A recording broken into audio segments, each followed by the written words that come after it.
P.T. Selbit wasn't his original name. His actual name was Percy Tibbles. But Right. realizing that didn't have a big showbiz ring to it, he decided to change it and reverse Tibbles, and came up with Selbit. So Percy Tibbles became P.T. Selbit, and he invented a number of tricks. One of which was sawing through a woman, but also crushing a woman, the pincushion lady. Just to show it wasn't totally gender biased, he also invented the man without a middle. So he has invented all these various illusions, and this is the one that caught the public's imagination, really. So 100 years ago, this trick was first performed. Where was it performed, and how did the public react to it? Well, the very first public performance was 100 years ago on Sunday, at the Finsbury Park Empire.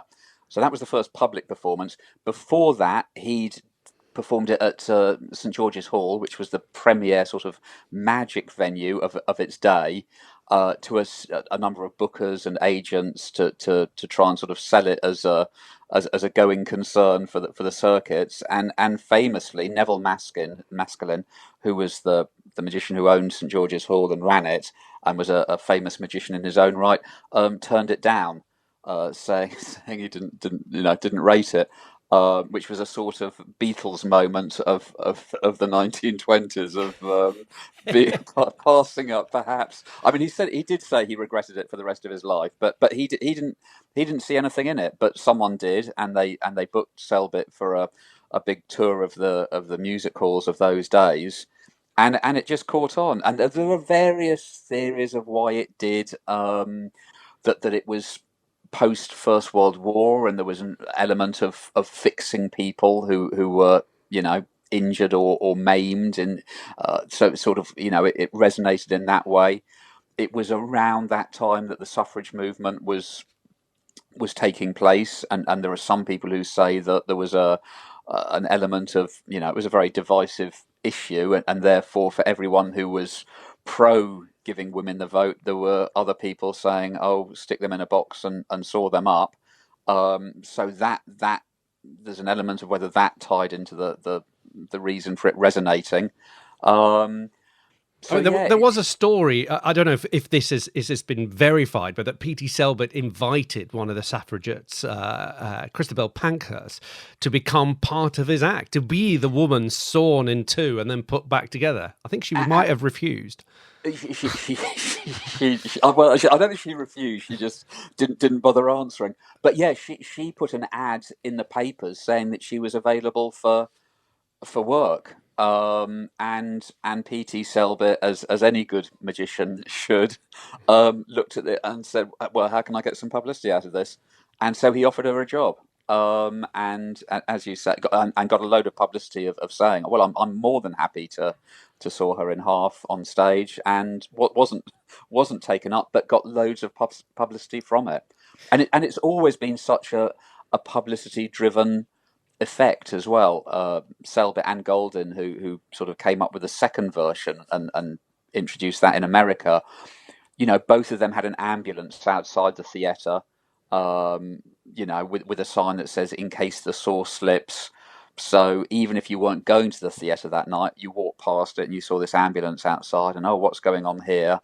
So it's always been publicity driven, sometimes intentional, sometimes unintentional. There was an Indian magician who came to England in the 1950s and performed the sawing through a woman on a live TV show, and got to the stage where the buzzsaw, he was using a big circular buzzsaw, on his assistant, had gone through the girl on the table, and that coincided with the end of the transmission.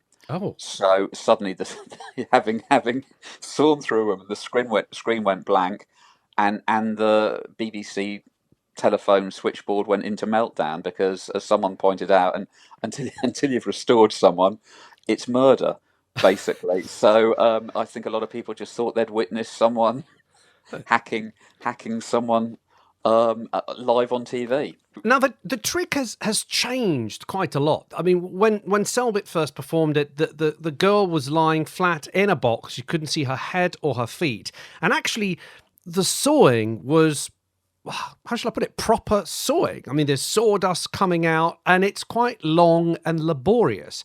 But the trick has changed quite a lot since then, hasn't it? There's been hundreds of different versions. Absolutely. So all elements that have changed since that initial thing. Like you said, in those days it used to be a woman inside the box, but that changed. So it's men inside the box. The box has changed. So again, as you said, the head and the feet weren't visible originally. Then they were visible, so you could see where she was in the box. Then the box became clear, and people were using clear boxes. And then people did away with the boxes completely. The method of cutting went from a hand saw to a buzz saw to a chainsaw to people using lasers nowadays to split the boxes. So and each time those elements change, it changes, quite often changes the method. And people are coming up with different methods so that it could be someone from the audience. Originally it was your trained assistant or someone who knew what to do. And now there are versions where you can drag someone out the audience, put them in the box, and saw them in half, and hopefully they're none the wiser, and none the worse for wear either. And what about you mentioned method there. Now, as I suppose I am still a member of the Magic Circle, maybe not a paid up member. I'm going to be told off by the president live on the radio. I hate to tell you, but if you're not paid up, you're not a member. But I've passed my test. You did pass your test, but then it's like a driving test. If you don't keep your hand in, we've got to take it away from you. Oh, so, a live dispute, membership dispute on the radio. No, I shall do my best to be paid up and come back to the fold, Noel. I promise. Well, but it's not a given. It's not a given. Don't say it like that as if it's a given.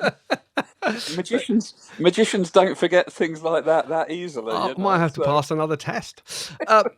But you mentioned the word method there. Now, I know that secrets is what it's all about. But is it fair to say, and without wishing to give any of the methods away, and as you said, there's hundreds of different methods for the same effect of sawing a person in half and then putting them back together. But would it be fair to say that it's one of those tricks where, yes, the magician is front and center. Yes, the magician is seen to be doing all the work and all the magic, but actually the majority of the quite hard work is done by those poor assistants in the boxes? Yeah, I think that was certainly true in the early days. Absolutely. Like I say, it has changed slightly now in that quite often it's someone from the audience. A lot of people now, the magician is doing it on himself, is sawing himself in half. The classic example of that is David Copperfield, who presents it, and it's him lying on the table, and he's severed into two by a big 6-foot whirling circular blade. So yeah, that is true.